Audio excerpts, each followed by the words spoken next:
पाकिस्तान के सूबा सिंध में कोई भी जश्न हो, शादी हो, सकाफती मेला हो या कोई खुशी का मौका हो, अचानक ढोल की थाप तेज होती है। लोग दायरे में जमा होते हैं और उसके बाद एक आवाज गूंजती है, ओ मुझो जमालो जतन सा, मुझो जमालो आ सिंध सा, ये सिंधड़ी सुन लाल जी हो जमालो। और इस आवाज का जवाब आता है, वाह वाह जमालो। क्या आपने कभी सोचा कि यह जमालो नामी शख्स कौन था? एक ऐसा शख्स जिसका नाम सदियों तक एक लोक गीत और रक्स में गूंजता रहा, जहाँ तक कि यह सिंध की सकाफत में खुशी की अलामत बन गया। क्या जमालो एक तारीखी शख्स था या एक ऐसी लोक दास्तान जिसको लोगों ने नस्ल दर नस्ल एक हकीकत का रूप दे दिया?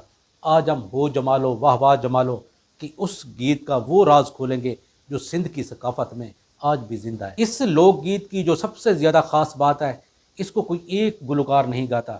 सबसे पहले इसके मरकज़ी मिसरे को एक शख्स गाता है और उसके जवाब में पूरा ग्रुप फिर गाना शुरू कर देता है। हो जमालो, फिर ढोल की ताप, तालियां, रक्स, इज्तमाही आवाज़, ये सब मिलकर इस लोकगीत को मौसीकी तक नहीं रहने देते, बल्कि इस लोकगीत को एक इज्तमाही जश्न बना देते हैं। और शायद यही वजह है कि इस लोकगीत को सिंध के मुहक्किक डॉक्टर ने नबी बख्श ने अपनी किताब फोक लोर ऑफ सिंध में सबसे मकबूल तरीन गीत में शुमार किया है।